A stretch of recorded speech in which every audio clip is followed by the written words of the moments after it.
Coming up on today's Locked On Bucks, we take a look back at an ugly final 6 minutes of the fourth quarter as the shorthanded Bucks come up short against the Brooklyn Nets. It's the post-game reaction after this on Locked On Bucks.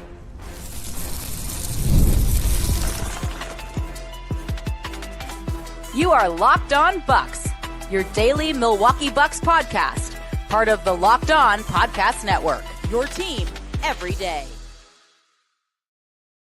And welcome into Locked On Bucks. I'm Justin Garcia, joined as always by Camille Davis. We thank you for making this your first listen of the day and for subscribing to the Locked On Bucks newsletter, starting your day with the all-new free Locked On Bucks newsletter, your number one source daily on the Milwaukee Bucks. If you have not yet, sign up now for free at lockedondaily.com. Today's episode of Locked On Bucks is brought to you by FanDuel. The NFL playoffs are almost here, but it's not too late to get in on the regular season action with FanDuel, because right now new customers can finish the season strong with $250 in bonus bets if your first $5 bet wins. Visit FanDuel.com to get started. Let's just rip the Band-Aid off, Camille. This was trending in the right direction for 40 minutes, 42 minutes, and then the fourth quarter happened in the end of the fourth quarter. It's tough to be too down in a game that you lose without Giannis and Damian Lillard, but I think the frustrating part about the loss is I don't even want to say it was right there for a winnable game. Like, the Bucks were winning this game up until the final 6 minutes. So it's not like, oh, you were in the game. This was very much winnable. And as Doc Rivers said after the game, those final 6 minutes, we just saw a lot of the Bucks from that 2-8 start. You did. I mean, the first quarter, the Bucks didn't get off to necessarily the best start in the first quarter. A little slow there as well. I think the Nets were leading by 2 at the end of the first frame. And then after that, it's like the Bucks really turned it on. You had Brook Lopez come through with a really strong second quarter. The third quarter was a quarter we've seen this season can give the Bucks some troubles where they come out and they're just not as sharp. They lost that quarter by 2. In the fourth quarter, it's like it's setting up to be a little bit closer than expected. And then next thing you know, the Nets win the fourth quarter by 12 points. Because as you said, down the stretch, it just started to look a bit disjointed. You saw some interesting lineups throughout the game, which I do want to touch on a bit later. But it was looking like a game where you were going to be able to say, hey, the Bucks have figured out a way to win 3 straight without Giannis, without Dame.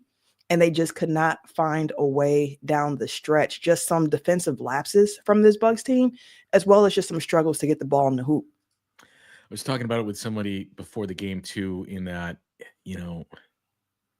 we've seen this team show they can win without Giannis and Damian Lillard, but 3 games to do it, 3 consecutive games, you almost felt like, I don't want to push our luck here. Like, be nice to get one of those guys back. But yeah, it was very winnable, and it was everything they did in the first half was exactly what you need in these situations. When we've talked about the last 2 games, you don't have 60 points on the floor. How are you going to make up for that with no Giannis and Damian Lillard? So it can't just be one guy. It can't just be Brook Lopez that's shouldering that load. It can't be, just Khris Middleton that's doing it. You need balanced scoring. And that's what the Bucks were getting in that first half, first 3 quarters, basically. And it just kind of started to disappear. Doc Rivers said after the game, he thought it was the ball pressure of the Brooklyn Nets that really caused that. It was one of the things, I think we talked about it on the show a couple of days ago, too, when we briefly previewed this.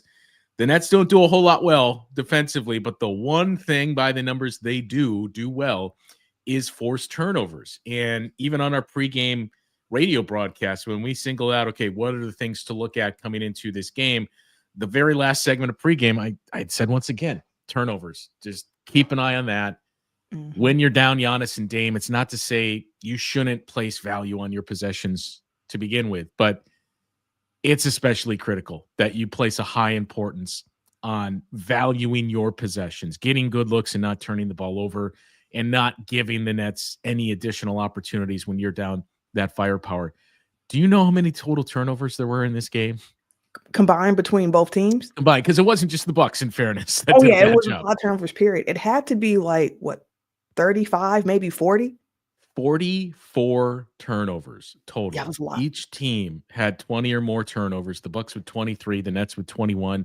We saw 57 points scored combined off of turnovers. If we just looked at that transition combined for these two Mhm. teams, it's an offensive rating of 129 in what teams were doing off of turnovers in this game. So, yeah, you got your share of them, but the Nets had more, and that proved to be a very big problem for the Bucks. Yeah, and the Bucks have been a team that have taken care of the ball for the most part when they are on, on offense. But again, with the pressure the Nets had, the lack of having Dame out there, another ball handler without Giannis out there, we saw Ryan Rollins get the start. I enjoyed the ball in his hand a lot.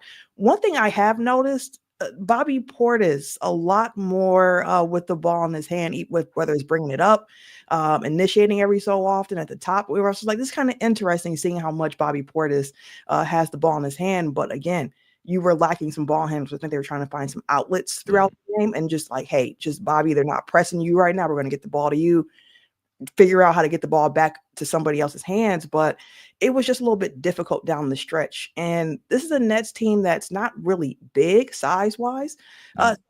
Ironically enough, it works to not have Giannis because you can go smaller and you're not going to be punished for going smaller. Yet and still, that still put together some really interesting lineups for this Bucks team.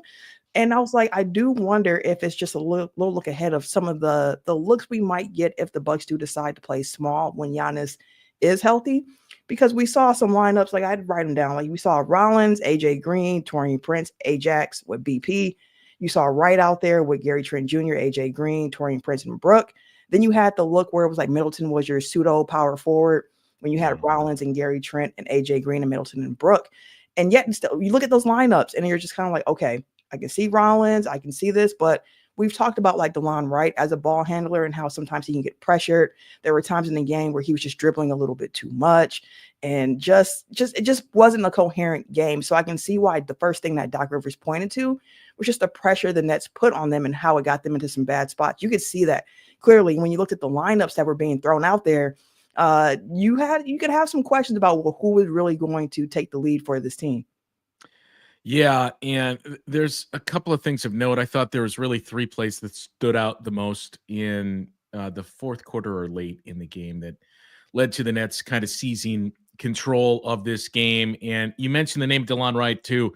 I don't know about defending, but I've said many times of late, I think Delon Wright has been perfectly fine. It was not a good game for Delon Wright, and there was I think the absence of Giannis and Damian Lillard were big parts of it. The chicken, the egg, though, is those guys are on the floor, as we've seen when they're full strength. He's just been pushed down in the rotation, so he's not playing. But I think last night is where you saw some of the reasons why, and some of those turnovers, too. To be frank, you don't have creators on the floor. That it was basically the onus was on Ryan Rollins and Khris Middleton to get all the creation. We saw that in Miami, too, when it was basically Dame and nobody else. You hit that stretch late in the game where it's you got shooters, but who's going to get them the ball when Damian Lillard is off the floor? And I think we saw sprinkles of that. So I do want to get into that. And again, those moments that stood out the most down the stretch because they were all big plays for the Brooklyn Nets. We'll discuss coming up after this on Locked On Bucks. This next segment of Locked On Bucks is brought to you by Robinhood Gold. With Robinhood Gold, you don't need a silver spoon to eat up the financial favors of the 1%.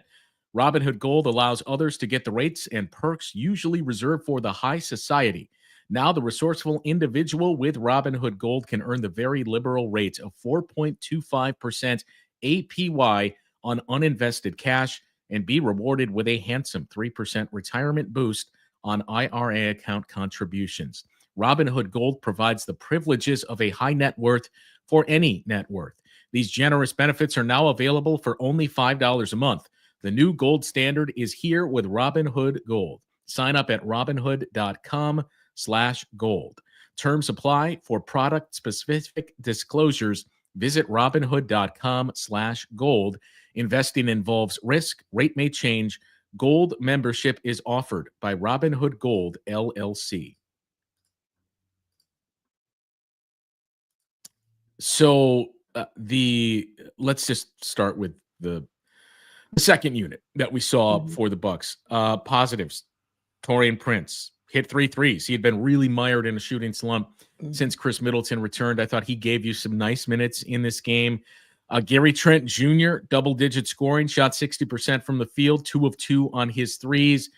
But this was one of those games where AJ Green knocked down 2 threes and finished with 8 points. Doc said after the game that one of the reasons, or the reason why AJ was in those spots down the stretch versus Andre Jackson Jr. was he just felt like AJ was doing a better job defensively on Cam Johnson and also giving them scoring, that he didn't think Andre was effective on Cam Johnson. He was more effective on some other guys. So that's why they rolled with it.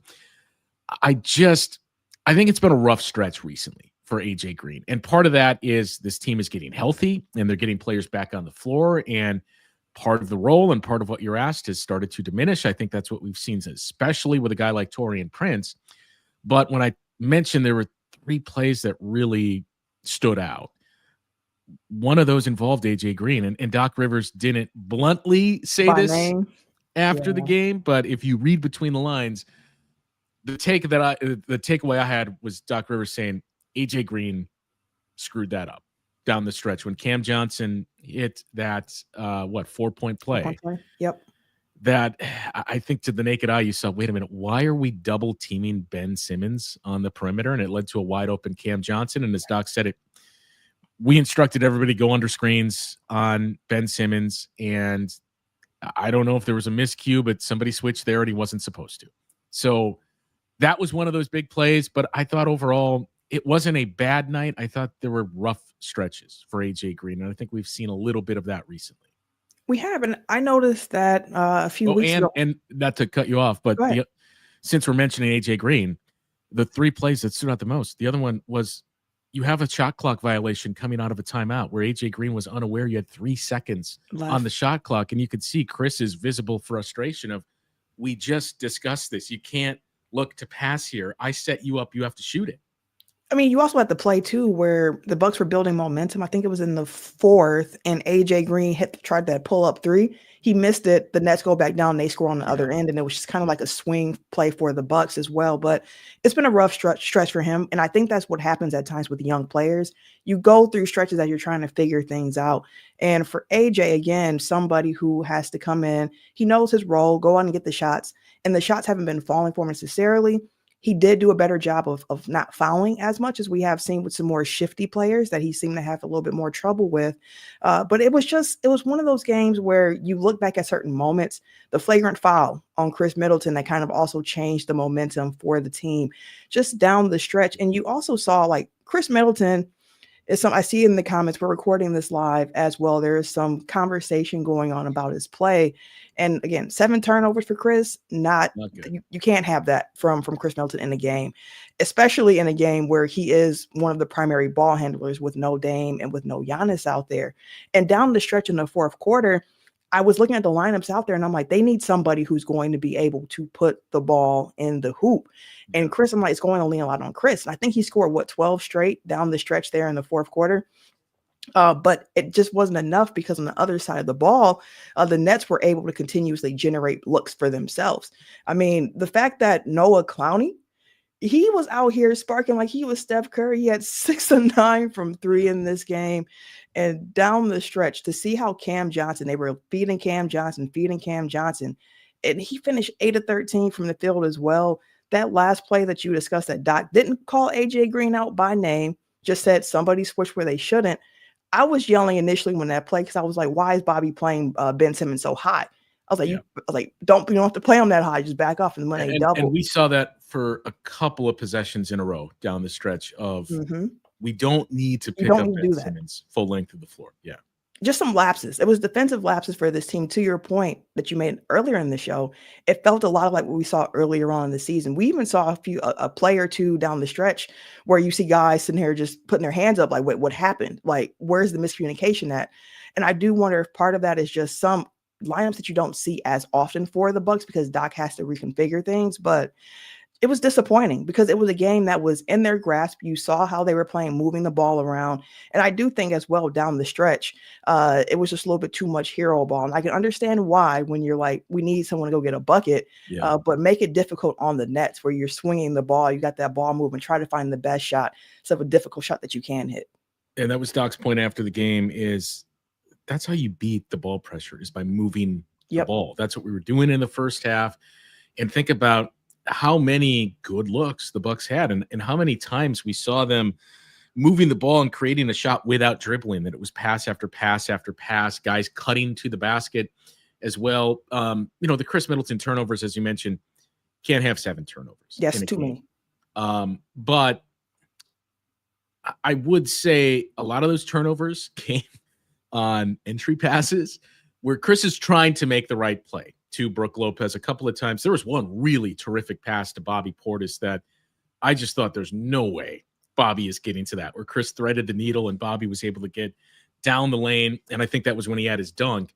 But it was plays like that Khris was trying to make that oftentimes resulted in the turnovers. I remember 2 entry passes to Brook Lopez that were just off the mark and led to turnovers.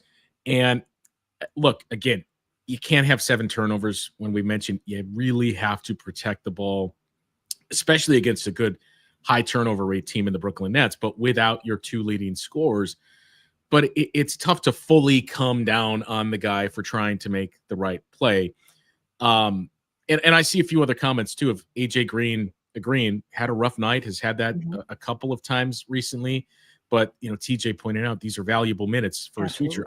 I agree. And I don't think Camille and I are saying, got to pull him out of the rotation. It's just pointing out, look, it's a rough stretch. It's a rough stretch, and all guys have to go through this and tune in or turn things around. The other play, though, when I mentioned there was 3 plays, there was the shot clock violation. There was that miscue on the double team or the switch on Ben Simmons that led to a 4-point play. And there was a play that Bobby Portis did everything right.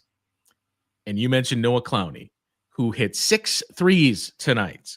The 6th 3 was the most improbable 3. The 6 threes, by the way, season high for Noah Clowney in a game. Jump ball with 1.4 seconds left. The Bucks played very good defense. You cause a jump ball, and Bobby Portis, knowing they don't have time to do much, I have to tip this as far away from the basket as possible. You do that. Noah Clowney catches it off balance, throws up a prayer, and banks it in. When plays like that happen, it's tough. You don't want to be negative, but it's tough to not get the feeling of, I don't think this one's going to go their way if the Nets are getting plays like that. Yeah, that was one of those. And you could feel the arena too. Like it just deflated for a second. Like, no way he got the shot clock cheese. Like that's a crazy shot in that situation down the stretch. And the Nets were just making those types of shots. Shake Milton in the 4th quarter just went crazy, where it was just like, Shake can't miss right now. What are we going to do about this? A name on the scouting report where you're looking down the roster and you're not thinking 14 of their first 16 points in the 4th quarter.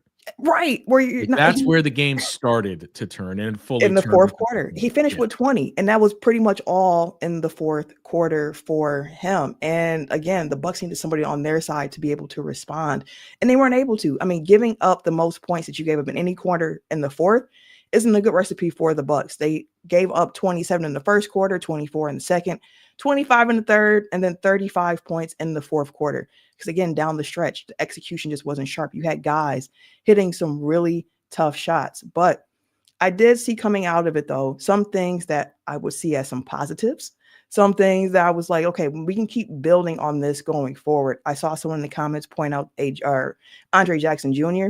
Now, the numbers, like his actual stat line at the end of it, when you look at it, it's not impressive where you're like, okay, the guy was 3 of 5, woo, who cares about 3 of 5 from the field? But we've talked so much about how important Andre Jackson Jr. is for this team because of what he can do defensively. And we've talked about how he needs to add to his game offensively.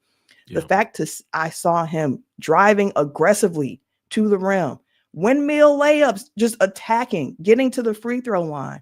We need our Ajax to continue being that aggressive offensively and finding his spots. He also had a beautiful dime where the Nets shifted to try to guard the corner. I think it was Rollins in the corner, kicked it to AJ Green on the wing.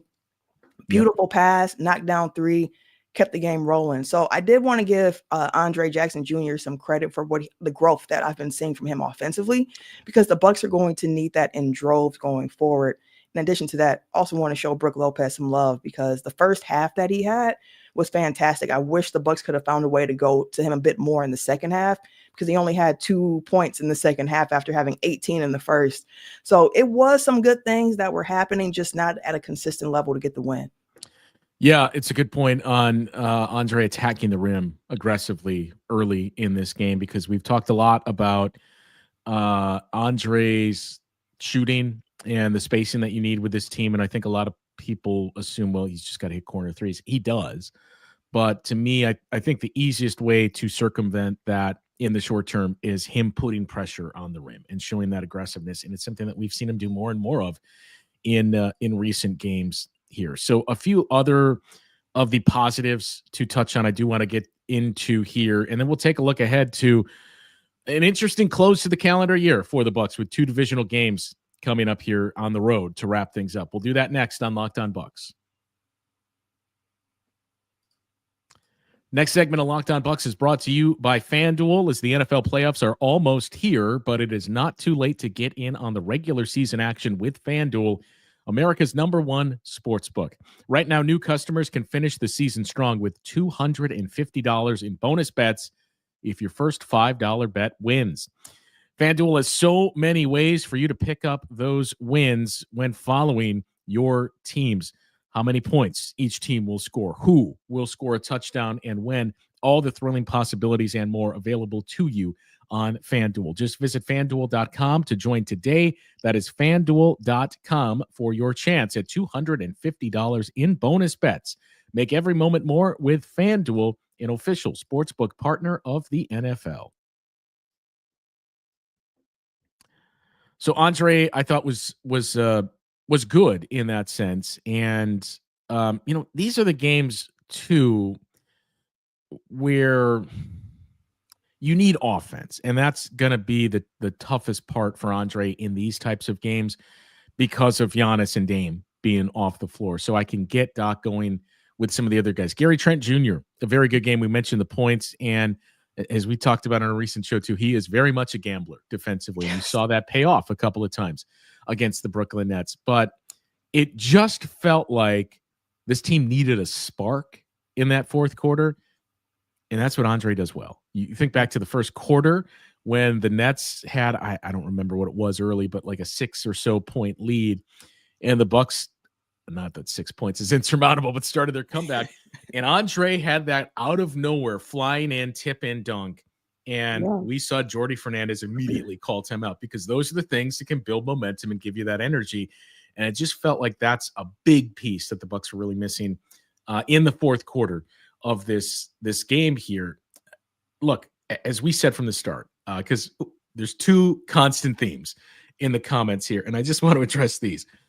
Delon Wright did not play well. I'm not trying to make that case, and we didn't finish that point. But Camille, last night it was visible in the difference between he and Ryan Rollins. Yes. In that you feel, for a second-year guy, you feel very comfortable with Ryan Rollins on the floor offensively. He had that play last night where, I forget who it was, of Brooklyn. He just blew right by them and got immediately to the rim on a fast break. His shooting ability. We have not seen that with Delon Wright, and he's a career mid-30s three-point shooter. I don't know if this is still effects from the injury that he was dealing with earlier this season, but he has not been the same guy offensively this season. And last night, it especially stood out. He airballed 2 threes in this game, missed another one very badly. And you saw as the game progressed, the Brooklyn Nets were giving him the Ben Simmons and the Andre Jackson Jr. treatment of, we'll let him shoot whenever he wants to.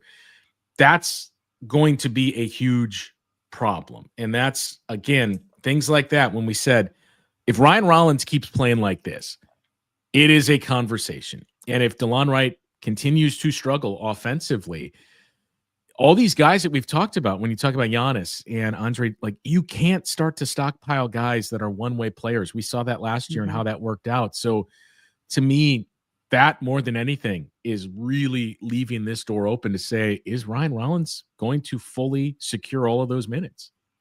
I think he can. I mean, we've seen him do it already earlier in the season before his initial injury. Doc Rivers came out and said, like, Ryan Rollins is the backup point guard of the Milwaukee Bucks. He has jumped Delon Wright in the rotation. And for Delon, I think part of it, when you come to a new team, it's always an adjustment period of figuring out what your place is, what's expected of you, where you should be on the floor. And at times with Wright, it feels to me as if he's just thinking through it a lot, where it's like, you just got to make the play. There are situations where he has the shot for an open three and he hesitates, passes it up. And then some of the threes he took, like, oh, that's the one that you actually took. It's a little bit more contested than the one you just had a few possessions ago. So for Wright, he hasn't been playing super well offensively this season for the Bucks. Yeah, I mean, in fairness, he has not been playing well, period. Yeah. I mean, he gives them a little something on occasion defensively, especially with the deflections and just his activity. But to your point about offensively, it's been tough for him. And I think a lot of his overthinking, just not being confident in the shots that he's taking. And if he is the backup point guard, there's a level of ball handling that you need to have. And it just has been inconsistent for him this season, which is why, for me, watching Ryan Rollins out there felt a bit better, even though Rollins had like four turnovers in this game himself. It's just like he looks more comfortable facilitating and having the ball in his hand. So if you're looking for that backup point guard spot behind Damian Lillard, Ryan Rollins seems to be the guy on the roster at this moment.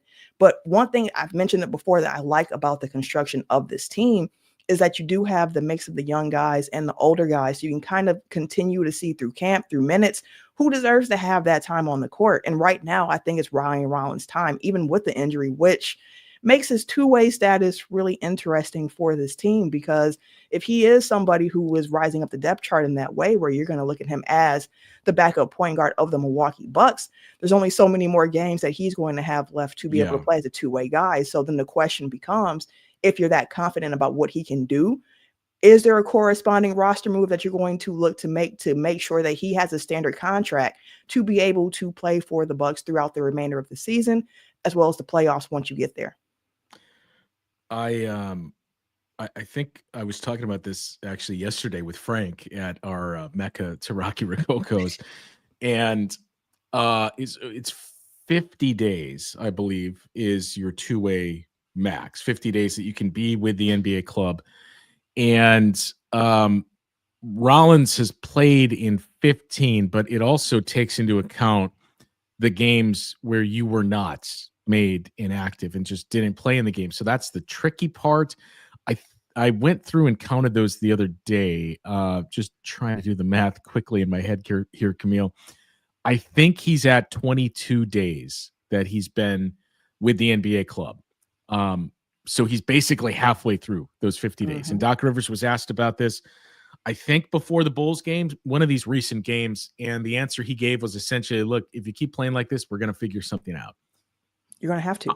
I think we're going to be figuring something out, I would assume, in mid to late January. And what that is, who that is that the Bucks have to do to make a roster spot, I would assume it happens, because at this point you've seen enough from Ryan Rollins to, at the very least, feel comfortable that this guy is your backup point guard next year, and you will continue to develop him. There's something there for next year and beyond. And then ideally this year as well. If you say, okay, we've given him enough opportunities, we all love what we've seen from him, but we trust that this is going to translate into the playoffs. So we're going to go ahead and make this move now, where you've basically earned that spot and you're a part of this team going forward.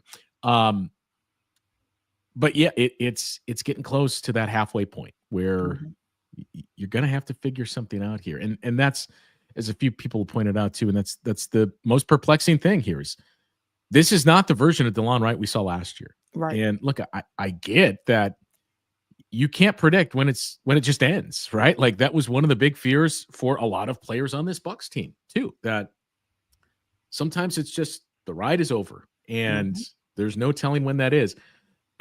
Delon Wright is younger than Pat Beverly and a few other players, but Delon Wright was very effective in that first round series last year against the Boston Celtics with the Miami Heat, and has that defensive, especially, track record. So I think we've seen a lot so far this year that the approach kind of felt like, we're going to give the vets every chance to hold off the young guys and keep these spots, but we know what's on the line this year, and we know the importance of turning this around. So if that doesn't work, it's on to the young guys. And that's where we saw Ryan Rollins. That's where we saw other guys. Pat Connaughton did not play last night in the game where you were down Damian Lillard and Giannis, and we're just struggling to get things going offensively. So again, when people tell you Doc Rivers doesn't play young players, it's not the case. And you can point to this season. The last thing, too, I mean, I don't even want to breathe air into it, Camille, but look, we get it. You don't like Khris Middleton. Fine. Like, I'm tired of the discourse of his value and turnovers and what's he doing statistically. He's your third option on the team. So let's agree to disagree on Khris Middleton's value and leave it at that. To the Khris Middleton point, he is the third option. And this game against the Nets, he played a season high 26 minutes, moving in the right direction along the lines of getting himself, together back in the game shape, getting those minutes up. And we mentioned it with Frank when we had the episode earlier this week, where it's like, this has given him a chance without Dame and without Giannis in the lineup to be able to be a bit more aggressive, to get more shots up. And I think that's a good thing for him on his road back, coming back from the double ankle surgeries, just giving him the reps. Still rusty to his own admission. He has to continue to play to get into better game shape. We've been seeing the flashes. We saw him down the stretch of this game, 12 straight points to keep the Bucks connected against the Nets. But yeah, there are some things to be desired if he was your first or your second option. But when this team is fully healthy, he is the third option there with Giannis, with Dame, that connector piece, that guy who's going to be able to help get, lineups together, help get the bench units moving, get guys in the right positions. So I'm not worried about Khris Middleton and his performance from the Nets game. I'm happy to see that he played in back-to-back games he played in back-to-backs. We saw him play 26 minutes against the Nets tonight. He's moving in the right direction. And if Khris Middleton was the first option for this Bucks team, or even the second, I might have some more, a much different conversation. Yeah, but he's not. So in this game where he was placed as that first option, I think it was good for him to keep getting those reps in as he's coming back from those surgeries. Yeah, played in a back-to-back for the first time in over 2 years. Yeah. And look, I understand there's negative connotations to that, but let's just focus on he's doing that now. His per 36 is 21 points per game as your third option and shooting 45% in it, albeit brief sample size, small sample size, but 45% on three. So like the Bucks didn't lose this game because of Khris Middleton. We've been saying it for over a year now. Can we get a long runway with Giannis and Dame and Khris on the floor together? So that's the hope starting, we think, Saturday in Chicago against the Bulls, as Doc was again very optimistic. These guys will be back in time for those two games to close out the year.